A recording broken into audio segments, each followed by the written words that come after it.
The podcasting technology of NORML is made possible by Red Aphid Interactive Media. More information at redaphid.com.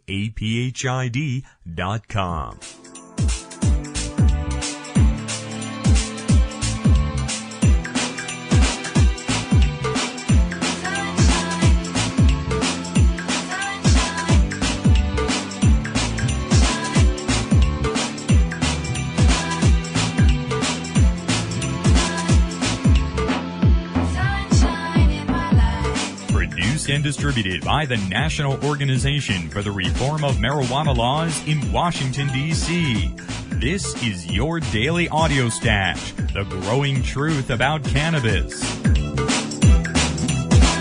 Welcome to the most popular audio podcast regarding marijuana in all of America and all the world, featuring interviews with scientists, politicians, doctors, prohibition policy activists, regular cannabis consumers, musicians, and NORML staff and NORML's board of directors, along with music and comedy no other podcast can offer. You can always find out more about the show at our website, NORMLAudiostash.com. We're ending marijuana prohibition with education, one listener at a time.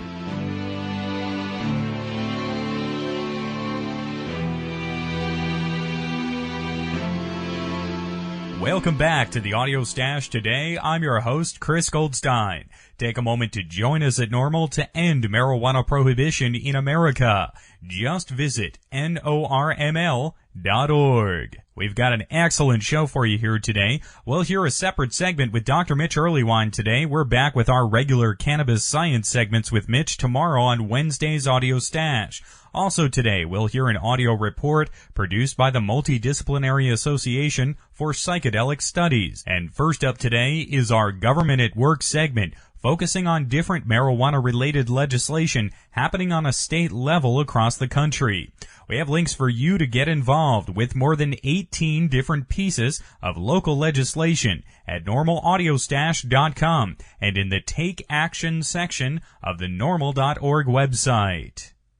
So let's get to our first segment today, a regular Tuesday segment, Government at Work.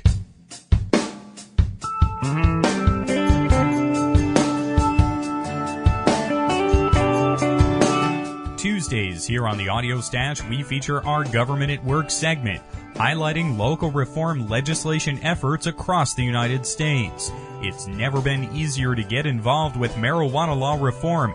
You can send letters, make phone calls, and send emails to elected officials today. It's really easy, and it's one of the most effective ways to get active to promote reform.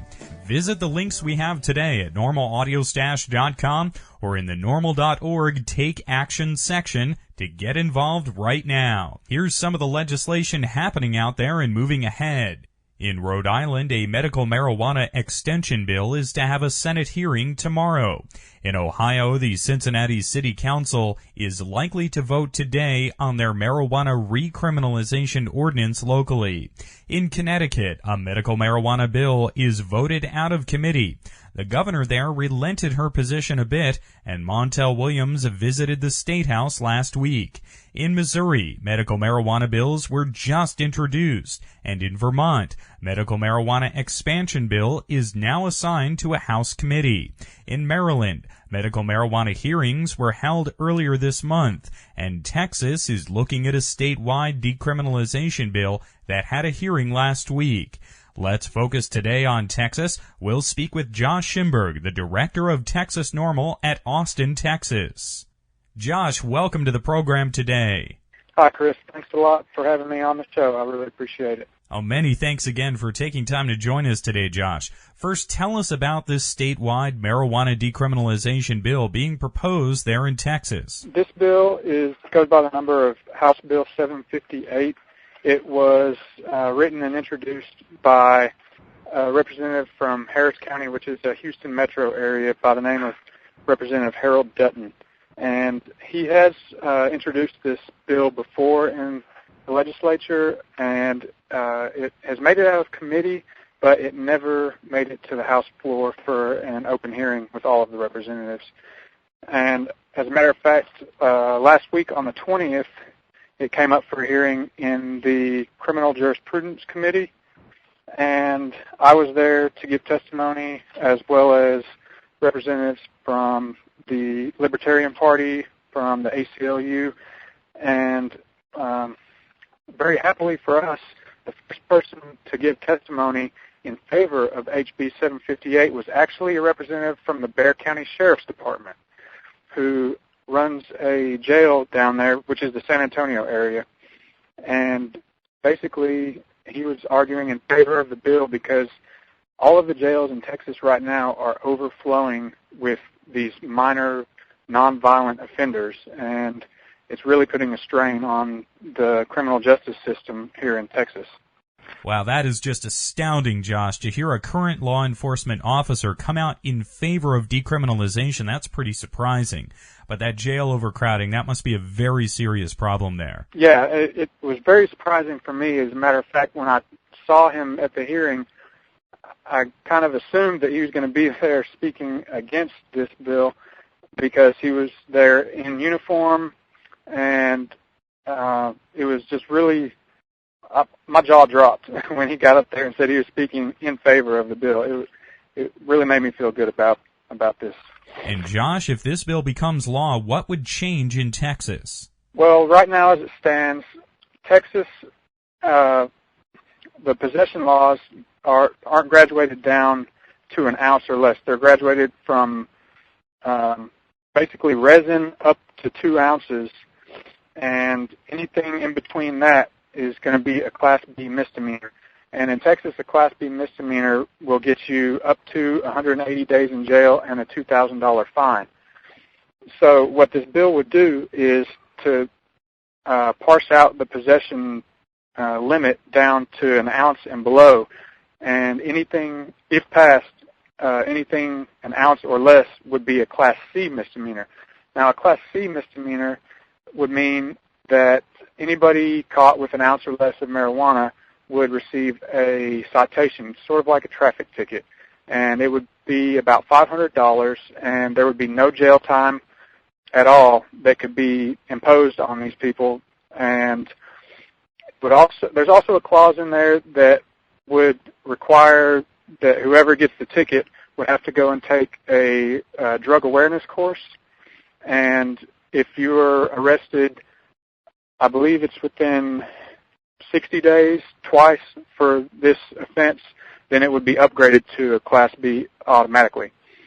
But, hey, we're trying to get it step by step here, and this is definitely a step in the right direction if we can get it passed. And, Josh, I'm curious, what did you say in your testimony? You know, I brought up a lot of good points as far as what Texas has been spending on these possession arrests, and that's kind of the angle that I tried to take with my testimony, because along with the overcrowding problem that we have in Texas in these jails, there's also a major funding problem for a lot of different, for people who have real problems with cocaine or heroin. There's not enough funding. There's not enough programs to take care of these people.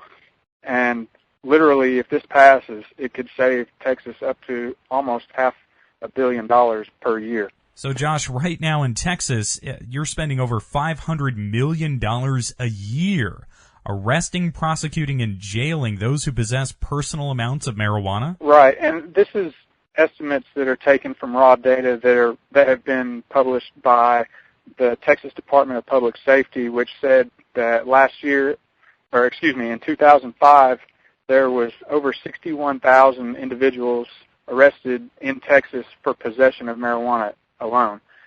And that's a lot of people, and if you take raw data compiled from the FBI on the average amount that it costs for a marijuana arrest, which is somewhere in the realm of $10,000, that's over $500 million just in that 1 year that Texas could have possibly saved by not arresting these people and having to put them through the system. And Josh, have you seen these draconian laws come down on regular people in possession of small amounts of pot? Yes, absolutely. I've personally talked to people from the Austin metro area, because the Austin metro area encompasses a few different counties. Austin itself is in Travis County, but just north of Austin is Williamson County, which is known far and wide through Texas as being one of the harshest places to be caught with any sort of drug paraphernalia, and especially marijuana paraphernalia. And I've seen people that get arrested, taken to jail, and sentenced to anywhere from a month to 2 months in jail for having nothing more than a half-smoked marijuana cigarette or having seeds with a pipe and resin. It's absolutely insane that they take these people, ruin their lives. Most of them will lose their jobs over this because they have to be locked up, go to trial, and pay insane amounts of court fees and lawyers' costs. And if they just so happen to be a teenager who's trying to get into college, their federal student aid might be taken away for them just for this small amount of marijuana. It's insane that they're doing this to people, and hopefully we can get this bill passed. Now, you were testifying before a committee hearing on the bill last week, so where is the bill now? Right now, the HB 758 is on hold in the Criminal Jurisprudence Committee. We had the hearing last weekend. What we're waiting on is for the committee to put it up for a vote. That could happen literally at any time during their session on any given day. Whenever the chair of the committee happens to decide that he or she wants to bring it up for a vote, then they will bring it up right then and there in that hearing and vote on it.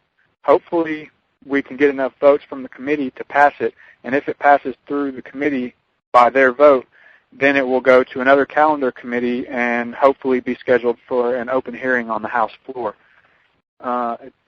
It sounds like a lot, and it is kind of a lot to go through, but, like I said, the last time that Representative Dutton introduced this, it made it out of committee and was voted on and passed, but it never actually was put on the calendar for an open hearing on the House floor. And that's the next step, really, this year, hopefully.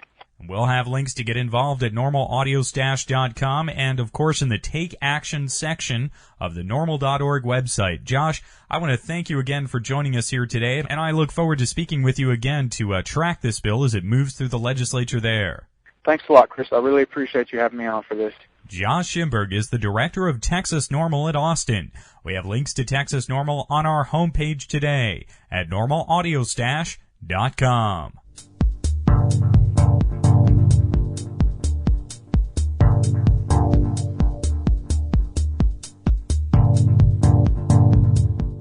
Next up on the Audio Stash today, we're going to speak with Dr. Mitch Earlywine, who's our regular guest on Wednesdays.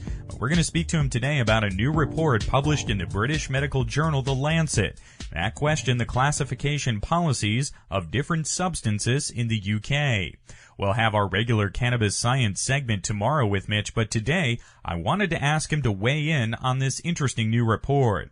Mitch, welcome back to the Audio Stash today. Thanks so much for having me. Great to speak with you today, Mitch, and looking forward to tomorrow as well. Mitch, we reported yesterday on the study that was done in the UK where a team of psychiatrists and others were asked to rate substances for their potential of abuse and harm. This type of study, I understand, is something that you've encountered before. In fact, this is a wonderful study looking at people's professional opinions on the addictiveness and potential harm created by different drugs, and a study comparable to one that Bob Gore and I published in Pot Politics, having mental health professionals rate the addictiveness of drugs. And no surprise to any of our listeners, cannabis is way near the bottom when you start ranking drugs on their addictive potential and potential for problems. So how did cannabis fare when put up to the scrutiny of professionals working on addiction? How did it rate here? It's interesting because cannabis is really near the bottom on both of these lists. There are a couple of hallucinogens that are considered less addictive than cannabis. As you might imagine, nobody's jonesing for LSD or turning to prostitution for it or anything. And of course, cannabis is down there, whereas nicotine is up closer to heroin, and alcohol is often right near there on each of these. And we're talking about a lot of really trained folks. Dr. Gore and I had over 500 mental health professionals, and the Lancet article has 29 prominent psychiatrists and mental health workers in the UK. And this approach taken in these surveys, is this the same approach taken when the classification systems were put into place? Unfortunately, no, and that seems to be the problem. It's very difficult for citizens to take the scheduling systems in both the UK and the US seriously because they aren't based on scientific opinion or on any data. The scheduling system in the United States, as folks know here, is Schedule 1 through Schedule 5, and Schedule 1 is supposed to be high abuse potential and no medical use. Well, all our listeners know cannabis is not high abuse potential, nor does it have no medical use. So why is it in Schedule 1? Leftover problems from the 1930s and confusion about the science related to the plant. In the UK, they have Schedules A, B, and C, and they're smart enough to at least put cannabis in Schedule C. But again, the idea that cannabis should be ranked above some drugs that we know are markedly more problematic is always really laughable. Because cocaine has some medical uses in eye surgery, cocaine is Schedule 2 in the United States, but cannabis is Schedule 1. That just seems preposterous to anybody who's ever had any experience with folks who have drug problems, and yet here it is. And then, as Dr. Nutt mentions in the Lancet article, alcohol, one we all know and love both in the UK and in the US, is markedly higher in its addictive potential than many of the drugs that are in schedules that are filled with markedly worse legal consequences. So let me just be clear here that when it comes to drug classification for legal purposes, there was no real scientific scrutiny of things like alcohol and tobacco. Those were sort of grandfathered in to allow for production and consumption as we know it now. There's no other way to explain it. I mean, we've already had an embarrassing problem with alcohol prohibition in this country. It was clear there was no way to have a scheduling for that. We do have a separate, government agency to try to regulate alcohol and tobacco, and, we do the very best we can under those circumstances. But it's really not the scheduling that has led people to decrease problems with tobacco or with alcohol. Why don't people smoke cigarettes anymore? Because they know it causes lung cancer, and the data are very compelling, and it's become socially unacceptable to do so. Well, could we do the same things with other problems of, drugs of abuse? Well, why not? Why isn't it, okay to get drunk and drive anymore? Massive campaigns in the 1970s and 1980s made it clear that this was unacceptable, and people were taking a bigger risk than they realized. And sure enough, intoxicated driving is down markedly under those circumstances. Well, gee, why can't we educate people instead of trying to legislate them into healthy behavior? And also, these drug classifications are the basis for criminal prohibition. I mean, scheduling a drug a certain way makes possession and use illegal. Well, and in fact, I was on a conservative radio show recently trying to explain this. The UK, just by moving cannabis to Schedule C, has already saved probably $700,000 in law enforcement time and a whole lot of hassle, not having to take folks down and book them and fingerprint them and things like that. In the United States, we've got an opportunity to do this. Since California decriminalized cannabis possession for small amounts, they've saved incredible amounts of money. And, as we've seen from Jeffrey Marone's data in economics, it looks like there's an opportunity to not only save billions, but even earn billions if we had a tax and regulated market. Also, Mitch, we've seen certain towns and municipalities, Lafayette, Colorado, recently drop their proposal to increase marijuana possession fines and jail time within the city limits. And there's also one that's up for consideration this week in Cincinnati that we hope will be defeated. But if cannabis and other substances weren't classified the way they are today, would that make it harder for the penalties to change so dramatically in local situations? When you talk to law enforcement officers, at least the ones I've spoken to, you don't get the impression that this is as difficult as we often hear. When cannabis first went to Schedule C in the UK, a lot of police weren't behind it and still, gave folks quite a bit of arrest under those circumstances because they had the freedom to do so if there was like an aggravated possession charge. And I think in many ways this whole idea, if you let the genie out of the bottle, you can never get it back in, doesn't seem to be the case because when you just start enforcement as you always have, things seem to kick in okay.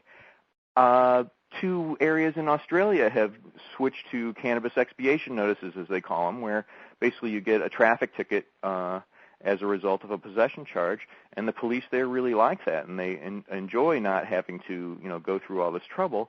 But if suddenly we wanted to make marijuana possession an arrestable defense again, why would that be so difficult? Why would that be such an incredible hassle? There's also another angle to this classification of cannabis here in the U.S. With more dangerous substances, and that's in the treatment area.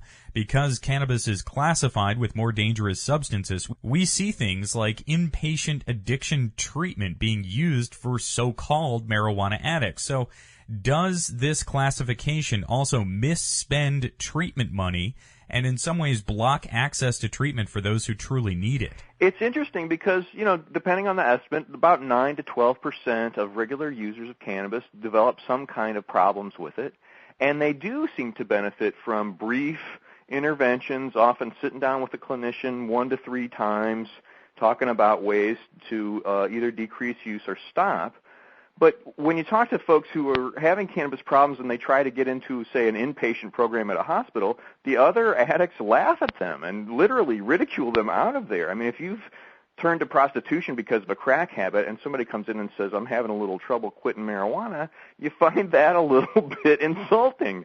And so I don't mean to minimize the problems of folks with cannabis, but the idea that we need some kind of 28-day inpatient adolescent thing that's focused on cannabis doesn't seem to have any empirical support right now. And in fact, Roger Rothman has data suggesting, coming in and seeing a clinician for an hour a week for between 4 weeks and 12 weeks seems to be as effective as just about anything else we have. So, no, cannabis isn't harmless, but it certainly doesn't require hospitalization in order to treat cannabis-related problems. So even though the courts are sending teens into marijuana treatment at unprecedented levels, that approach isn't necessarily warranted, especially to help reduce marijuana use among teenagers. I think that's a pretty fair assessment of it. And the opportunity is here for us to, form public service announcements, educational things that are based in science instead of crazy things linking cannabis possession to support for terrorism or something nutty like that. And I feel like those have a big opportunity in the United States in particular if we go out with the truth. Our teens are extremely sensitive bullshit detectors. They know when you come in and say something that just isn't the case. So if I've got somebody who's never done a drug standing in front of a big group of teens who tell them cannabis leads to heroin, and they have 4 friends who've used cannabis and have never seen heroin, it's kind of a crazy kind of battle. But if we went in and said, look, here are some data suggesting why teens shouldn't use cannabis. We've got some brain structure changes in folks who start too early. We have some IQ decreases in folks who are heavy users early in life. What do you guys say? Why don't we talk about these things? Because they're very real. When you talk to somebody like Chuck Reese or Marsha Rosenbaum or folks who deal with a lot of teens, often what they come in with is more important than anything we could bring to them. So they say, it's making me cough and I'm not as good at soccer. And these are the things that matter to them. Let's go to them with that kind of focus instead of some crazy, hey, you better run away because the cops are going to jail you, which I think they estimate pretty reasonably as not particularly likely. And Mitch, tell us which chapter in Pot Politics looked at this so folks can read up on it. So Bob Gore and I just called it Marijuana Addictiveness Perceived by Clinicians, but the original draft title was Marijuana is Almost as Addictive as Caffeine. And there's a wonderful graphic in there showing caffeine and marijuana neck and neck in addictiveness. And in fact, having kicked caffeine recently and gotten a rather ridiculous headache from it, I assure folks that the caffeine addiction is nothing to sneeze at. Well, I guess we shouldn't be sending you to detox for a caffeine addiction either, Mitch. I don't think I need an inpatient treatment program, no. Well, Mitch, I want to thank you again for taking time to discuss this issue with us today, and I look forward to speaking with you again tomorrow. Thanks a lot, Chris. Dr. Mitch Earlywine is Associate Professor of Psychology at State University of New York and editor of the new book, Pot Politics. We'll have our regular cannabis science segment with Mitch tomorrow, and we have links to the latest Lancet report and Mitch's books at normalaudiostash.com today.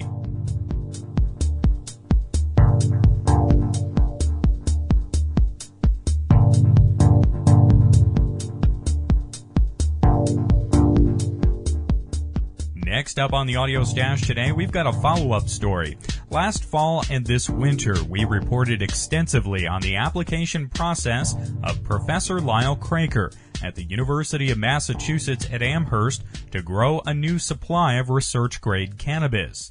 Currently, any scientific or medical research must be conducted with marijuana grown by and controlled by the National Institute on Drug Abuse, or NIDA, at the University of Mississippi. Rick Doblin, the director of the Multidisciplinary Association for Psychedelic Studies, also known as MAPS, and the main proponent of the applications, appeared right here on the Audio Stash to discuss that years-long application process taking place. The most recent development was a ruling by a DEA administrative law judge, who found that the DEA improperly rejected the application. That ruling was non-binding, and the DEA let loose their legal response that attacked MAPS and Doblin personally for attempting to file the application. Today, we're going to hear more about this case from MAPS in a special audio report MAPS produced this month. Josh Sonstrom, Sarah Hufford, and Jack Davies, along with interviews featuring MAPS president and founder Rick Doblin and Professor Lyle Craker, the director of the Department of Plant, Insect, and Soil Sciences at the University of Massachusetts at Amherst. More information about MAPS can be found at www.maps.org. MAPS, the ACLU, and a broad array of medical and public policy groups nationwide enthusiastically supported the official recommendation on February 12th by a U.S. Drug Enforcement Administration judge that University of Massachusetts Amherst professor Lyle Craker be permitted to grow research-grade marijuana for use in privately funded, government-approved studies that aim to develop the marijuana plant into a legal prescription medicine. The DEA judge ruled that it is in the public interest to end the federal government's monopoly, which it has maintained for over 6 decades, on the supply of research-grade marijuana that can be used in FDA-approved research. The court's 87-page recommendation to the DEA's deputy administrator, however, is not binding. In other words, the DEA still retains final decision-making authority on this issue. Thus, scientists, researchers, doctors, and medical marijuana patients nationwide will be joining MAPS and the ACLU in organizing political pressure to encourage the DEA administration to comply with the court's findings and to halt the federal obstruction of medical marijuana research.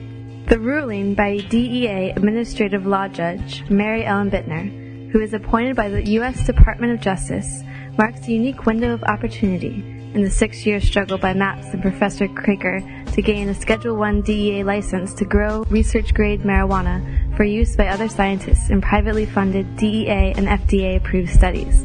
Since the ruling is non-binding, MAPS will be coordinating another congressional lobbying campaign after the DEA's lawyers file their objections on March 26th, with the aim of putting sufficient pressure on the DEA to accept the judge's recommendation.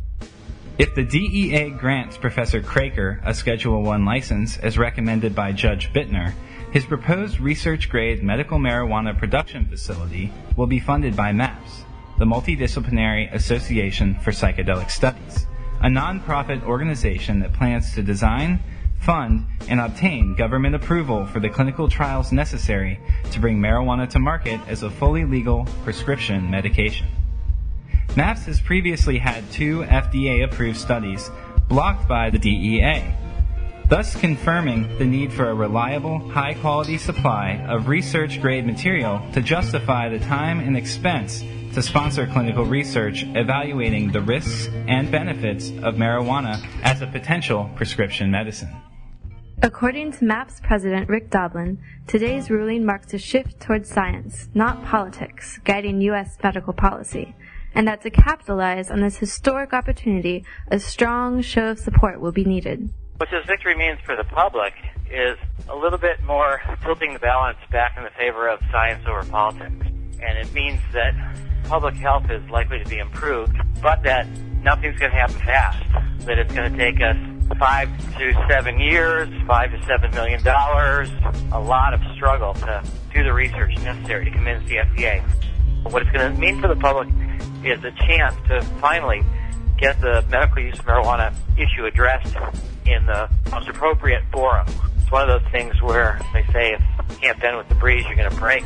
The DEA can't see that there's public support for research after a DEA administrative law judge recommends that they go ahead and permit private production, then they're just destroying their own credibility. And years later, people will look back and think that was such a stupid decision. I wonder what she was smoking.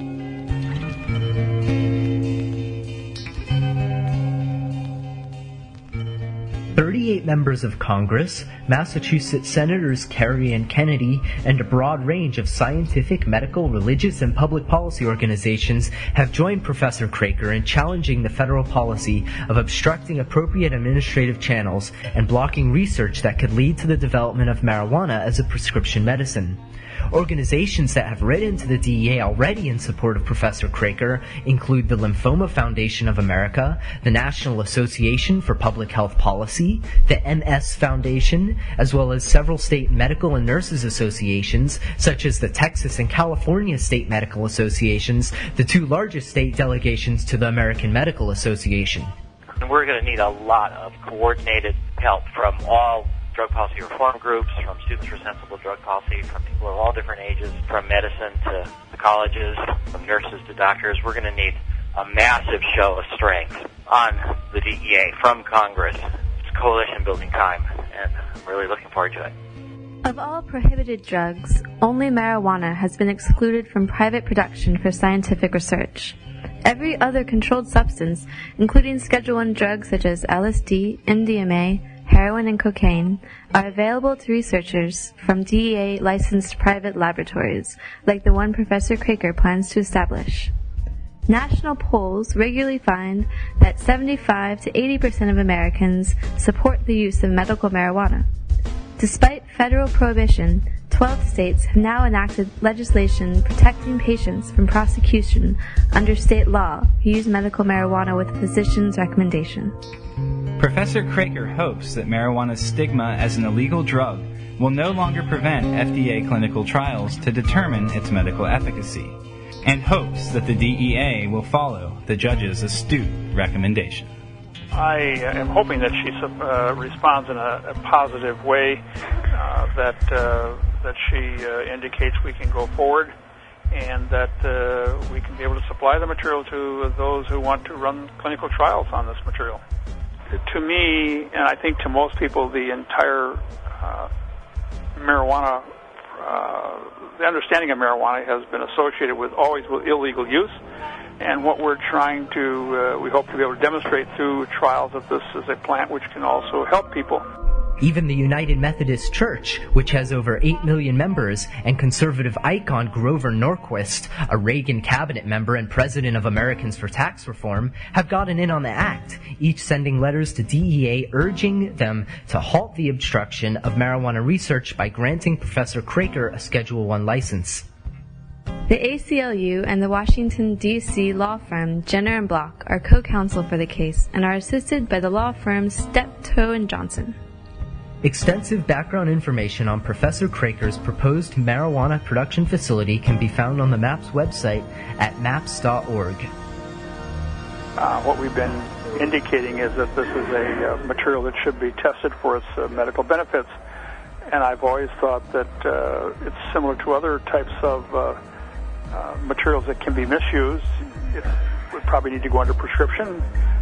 We do that with lots of materials, and certainly that could be handled by prescription for this material. Thanks for listening.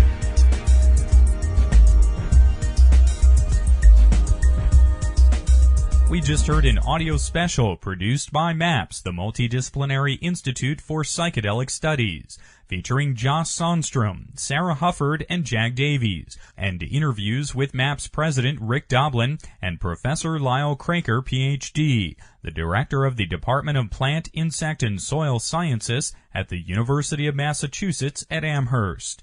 More information about MAPS can be found online at www.maps.org. We'll be following up on the DEA's legal response right here on the Audio Stash next week. Stay tuned.